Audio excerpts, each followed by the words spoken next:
Hello guys, welcome back to the channel. In today's video, I'm going to show you how you can give present to the other players in Grow a Garden game of Roblox new Christmas update to get rewards. Okay, let's get into it, guys. First of all, you need to have the player gift, and you can get the player gift by joining the Christmas Harvest event.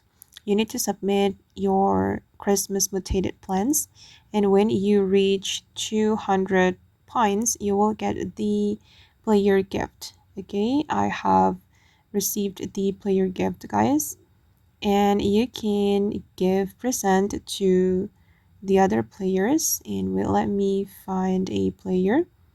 Okay, just go to your inventory first, and you can hold the player gift, and let me find a target player, and we just need to give the present to the player.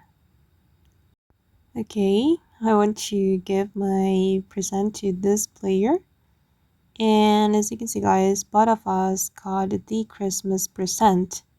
So basically, it can give you and the player that you give present to a reward, and it can be the Christmas present, Santa's surprise present, or normal present, rare present, or the bad present. Okay, and that's all for today, guys. I hope this video will be useful for you. Thank you so much for watching, and bye.